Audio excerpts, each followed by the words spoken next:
Kashmir conference کے عضوما، Azad Kashmir assembly کے honourable members, police اور سرکاری افسران اور یہاں پر موجود انتہائی قابل احترام شہداء کے ورثاء، خواتین و حضرات، السلام علیکم۔ آج میں مظفر آباد میں آپ کے پاس ایسے وقت پہ حاضر ہوا ہوں کہ ابھی چند دن پہلے ایک ایسی جنگ چھڑی پاکستان اور ہندوستان کے درمیان جو کہ کسی لمحے انتہائی خطرناک رخ اختیار کر سکتی تھی، اور جس کے نتائج خدا نخواستہ بہت بھیانک ہو سکتے تھے۔ پہلگام کا جو واقعہ ہوا وہ افسوسناک واقعہ تھا، بہت افسوسناک واقعہ، لیکن ہندوستان نے اس کی آڑ میں پاکستان کے خلاف بے بنیاد الزامات کی بوچھاڑ کر دی۔ ہم نے پوری دنیا کو یہ باور کروایا کہ یہ ایک جھوٹا بے بنیاد الزام ہے اور یہ ایک بہت بڑی سازش کا حصہ ہے جو کہ خطے کے امن کو خدا نخواستہ تباہ و برباد کر سکتا ہے۔ چنانچہ کاکول میں نے اعلان کیا کہ ہم اس واقعے کی عالمی تحقیقات کے لیے مکمل طور پر تیار ہیں اور اپنا کیس حقائق کی بنیاد پر بیان کرے گا۔ ہندوستان کو یہ بات ہضم نہیں ہو رہی تھی، چنانچہ اس نے پاکستان کے اوپر حملہ کر دیا اور بھاولپور میں اور دوسرے علاقوں میں آزاد کشمیر میں 33 افراد شہید ہوئے، 55 زخمی ہوئے، اور آزاد کشمیر میں جو شہداء ہیں، زخمی، یہ ان کے علاوہ ہیں، اور نہتے پاکستانیوں کے اوپر انہوں نے حملہ کیا۔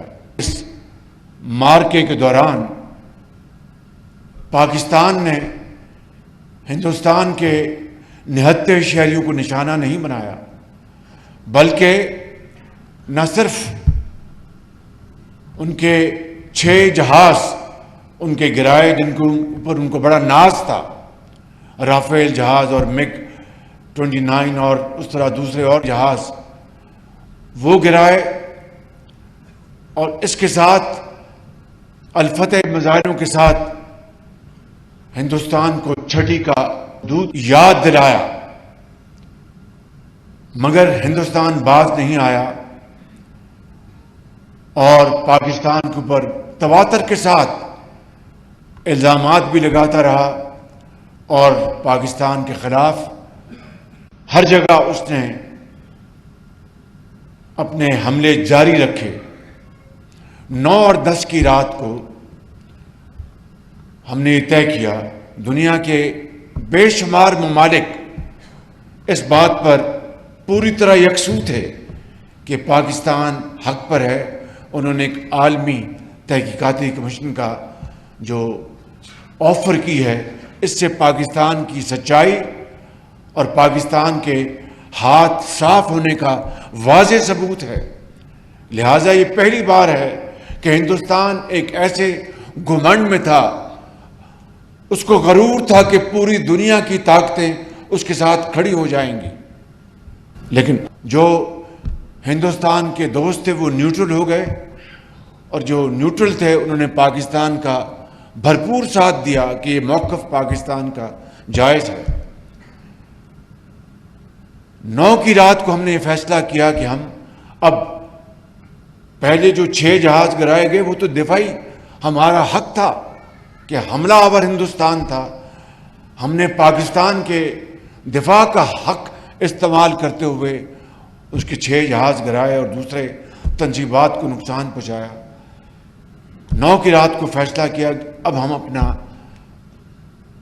حق استعمال کریں گے اور دشمن کے اوپر ایک میجرڈ اٹیک کریں گے. میجرڈ یہ 9 کی رات کو تقریباً آدھی رات فیصلہ ہوا.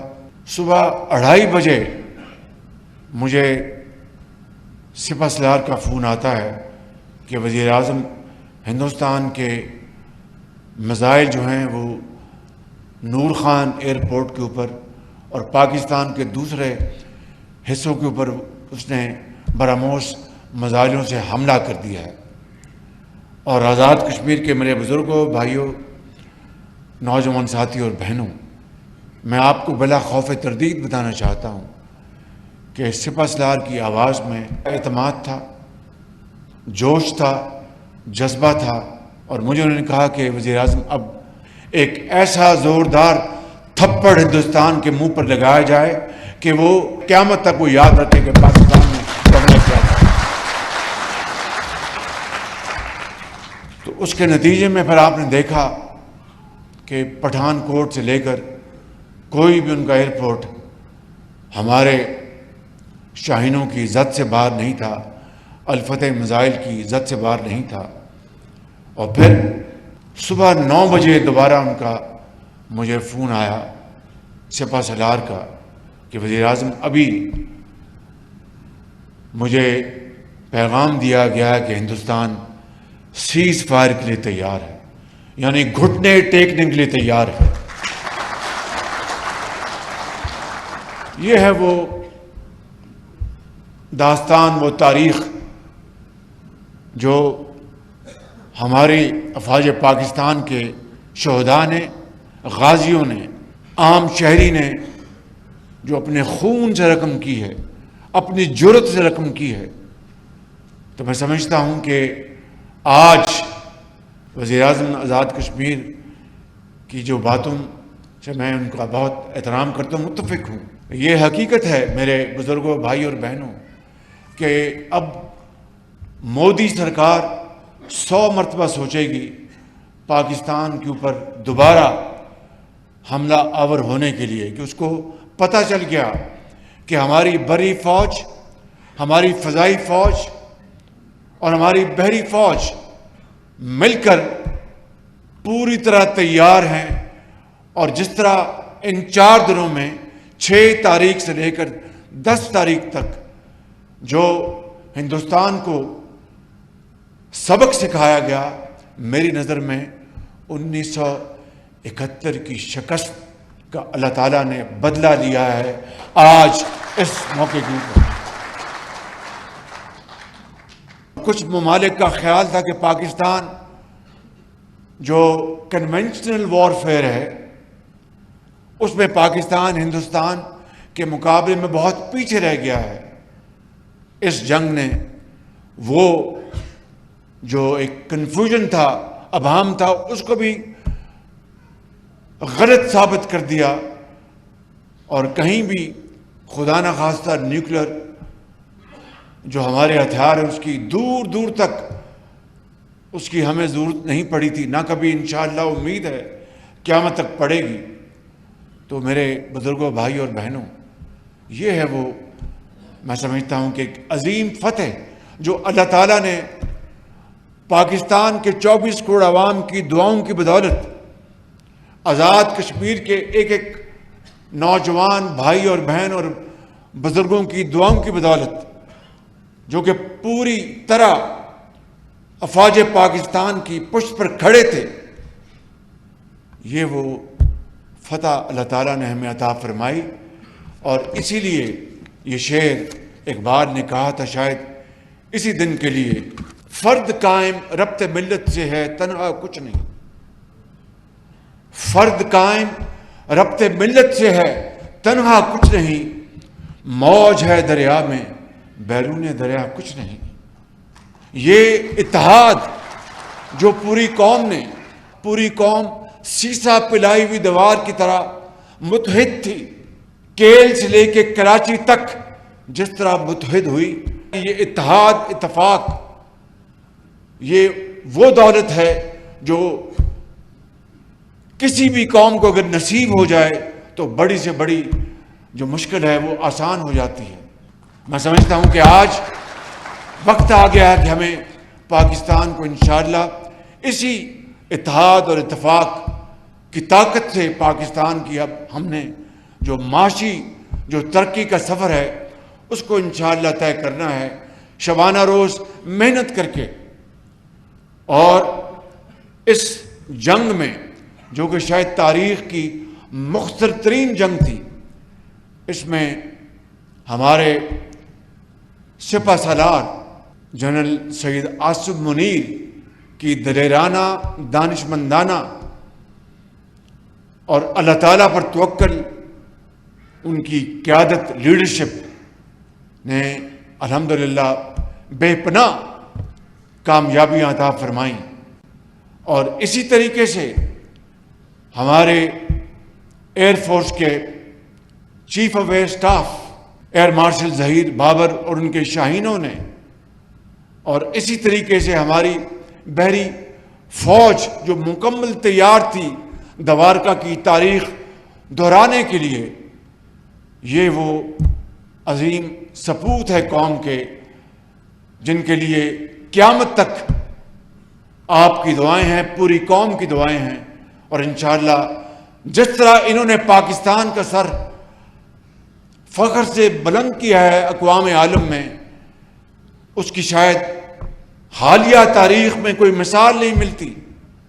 تو میں سمجھتا ہوں کہ آج اگر چیف آف آرمی اسٹاف کو فیلڈ مارشل کا ٹائٹل قوم نے اللہ تعالیٰ کے فضل و کرم سے عطا فرمایا ہے، تو میں سمجھتا ہوں کہ یہ قوم کی بہت بڑی عزت ہے کہ ایسا دلیر سپاہی بے خوف جس نے فرنٹ سے لیڈ کیا. میں سمجھتا ہوں کہ میرے بزرگوں، بھائیوں اور بہنوں، یقین کر لیں کہ آج وقت ہے کہ اس اتحاد کو ہم اب آگے لے کر چلیں تو کوئی دشمن ہمارا کبھی دوبارہ ہماری طرف میلی آنکھ سے دیکھنے کی جرت نہیں کرے گا. اسی اتحاد کی برکت سے ہم اپنے قرض بھی چکائیں گے، محنت کر کے، دن رات محنت کر کے. آج اگر IMF یہاں پر آیا اس کا وفد اسلام آباد میں، تو وہ تعریف کر رہا ہے پاکستان کی کہ جناب بڑی آپ نے محنت سے دوبارہ اکانومی کو اسٹیبلائز کیا ہے. تعریف اس وقت ہوگی جب قرضوں کی زندگی سے یہ قوم چھٹکارا حاصل کرے گی اور خود انشاءاللہ مل کر ایک فولادی قوم بنے گی. اور وہ وقت آئے کہ ہم ہاتھ اس طرح نہیں بلکہ اس طرح کریں. اور یہ ممکن ہے، یہ ممکن ہے. کس طرح ممکن ہے کہ ایک ہی طریقے سے کہ دن رات محنت کریں. تمنا آبرو کی ہے اگر گلزار ہستی میں، تمنا آبرو کی ہے اگر گلزار ہستی میں، تو کانٹوں میں الجھ کر زندگی کرنے کی خو کر لے. اور نہیں یہ شان خودداری چمن سے توڑ کر تجھ کو کوئی دستار میں رکھ لے، کو زیب گلو کر لے. تو میرے بزرگوں، بھائیوں اور بہنوں، میں آج آپ کے پاس حاضر ہوا ہوں جو آزاد کشمیر میں جو ہمارے بھائی بہن بچے شہید ہو گئے، اور ان کے ورثہ زندگی بھر ان کو تلاش کریں گے، لیکن یقیناً وہ اللہ تعالیٰ کے پاس چلے گئے. اور قرآن کریم اس بات کی گواہی دیتا ہے کہ ان کو مردہ مت کہو. ان کو اللہ تعالیٰ انشاءاللہ ان کے درجے بہت بلند فرمائے گا جنت الفردوس میں، اور ان کے ورثہ کو بھی ان شہداء کی بدولت ان کو بھی اللہ تعالیٰ انشاءاللہ اس دنیا میں بھی اور اگلے جہاں میں بھی ان کے اوپر اپنی کمال مہربانی سے فضل فرمائے گا. قرآن کریم میں یہ جو آیت ہے، ان اللہ یحب الذین یقاتلون فی سبیلہ صفا صفا کانہم بنیان مرصوص، میں سمجھتا ہوں کہ یہ وہی سیسا پلائی ہوئی دیوار ہے جس کی بدولت رب تعالیٰ نے ہمیں عزت دی. لیکن یہ عزت اس شہداء، ان غازیوں کی مرہون منت ہے جنہوں نے پاکستان کو ہندوستان کے اس حملے سے نہ صرف پوری طرح بچایا بلکہ دشمن کو ایک ایسا سبق سکھایا جو کہ وہ کبھی بھلا نہیں پائے گا۔ میں سمجھتا ہوں کہ میرے بزرگوں، بھائیوں اور بہنوں، جس طرح وزیر اعظم نے فرمایا کہ زر تلافی کوئی جس کا پیارا چلا گیا، جس کی کوئی والد چلا گیا یا جوان بیٹا چلا گیا، وہ کمپنسیٹ نہیں کر سکتا۔ البتہ دنیا میں رہنے کے اسلوب ہیں، ان کے لیے یقیناً معاشی وسائل ایک ضرورت ہے۔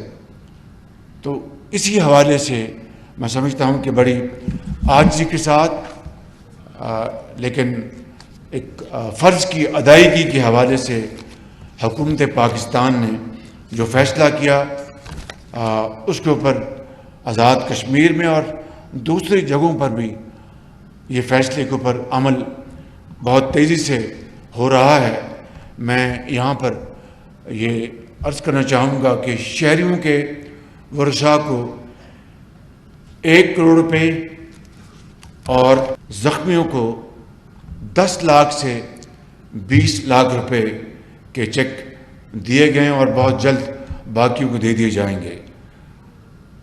افواج پاکستان کے شہداء کے ورثاء کو رینک کے حساب سے یعنی عہدے کے حساب سے 1 کروڑ روپے سے لے کر 1 کروڑ 80 لاکھ روپے کی رقم ادا کی جائے گی۔ شہداء کے ورثاء کو گھر کی سہولت کے لیے عہدے کے حوالے سے 1 کروڑ 90 لاکھ روپے سے لے کر 4 کروڑ 20 لاکھ روپے دیے جائیں گے۔ شہداء کی ریٹائرمنٹ کی تاریخ تک ان کی مکمل تنخواہ مما الاؤنسز جاری رہیں گی۔ شہداء کے بچوں کو گریجویشن تک مفت تعلیم مہیا کی جائے گی۔ شہداء کی صاحبزادی کی شادی کے لیے 10 لاکھ روپے کی میرج گرانٹ دی جائے گی۔ افواج پاکستان کے زخمی ہونے والے ان کو 20 لاکھ روپے سے 50 لاکھ روپے فی قسط دیے جائیں گے۔ یہ پیکج جس طرح میں نے عرض کی کہ انتہائی عاجزی سے ہم یہ پیش کر رہے ہیں، اس میں کوئی نمود و نمائش نہیں، اس میں کوئی پبلسٹی کا اینگل نہیں۔ یہ فرض ہے ہر حکومت کا ان اپنے عظیم شہداء کے ورثاء کے لیے اور غازیوں کے لیے، زخمیوں کے لیے جو وطن کی خاطر اپنی جانوں کی نذرانہ پیش کرتے ہیں۔ میرے بزرگوں، بھائیوں اور بہنوں، ختاماً میں یہ کہوں گا کہ کشمیریوں کی آزادی کے لیے پاکستان کی ہر حکومت نے بھرپور آواز اٹھائی اور سفارتکاری میں بھرپور ساتھ دیا، پولیٹیکل سپورٹ دی اور ہر لحاظ سے اپنے کشمیریوں کے ساتھ ہر حکومت کھڑی رہی۔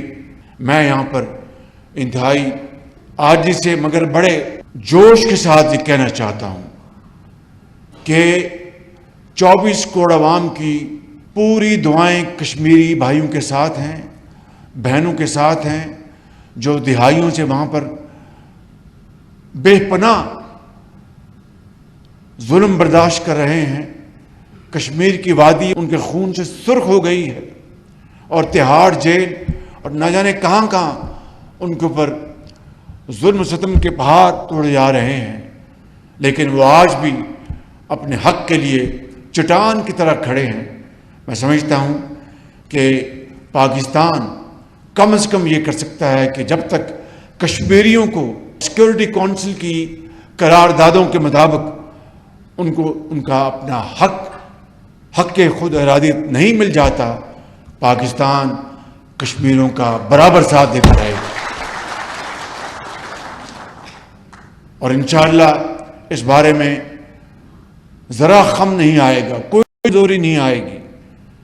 میں بغیر خود نمائی کے یہ کہنا چاہتا ہوں، میرے بڑے بھائی میاں محمد نواز شریف نے ہمیشہ کشمیریوں کے لیے بھرپور آواز اٹھائی. میں پچھلے سال جب UN میں گیا، وہاں پر کشمیری بھائیوں اور بہنوں کے لیے بھرپور آواز اٹھائی. اسی طرح باقی جو پارٹیز ہیں، پیپلز پارٹی ہے، سب پارٹیوں نے ہمیشہ کشمیریوں کے لیے آواز اٹھائی. تو میں یہاں سے مظفر آباد سے میں سری نگر یہ پیغام دینا چاہتا ہوں کہ آپ پاکستان کو اپنی عظیم تحریک میں کسی طور پر بھی پیچھے نہیں پائیں گے. ہر لحاظ سے اخلاقی، سفارتی، سیاسی سپورٹ پاکستان کی آپ کے شامل حال ہوگی، اور انشاءاللہ وہ دن آئے گا جب کشمیر بنے گا پاکستان، اور وہ دن آئے گا جب انشاءاللہ کشمیریوں کو ان کا حق ملے گا. اس شعر پر میں اپنی بات ختم کرنا چاہوں گا. جب اپنا قافلہ عزم و یقین سے نکلے گا، جب اپنا قافلہ عزم و یقین سے نکلے گا، جہاں سے چاہیں گے رستہ وہیں سے نکلے گا. وطن کی مٹی مجھے ایڑیاں رگڑنے دے، مجھے یقین ہے چشمہ یہیں سے نکلے گا. پاکستان، پاکستان، افواج پاکستان، قائد اعظم. بہت شکریہ.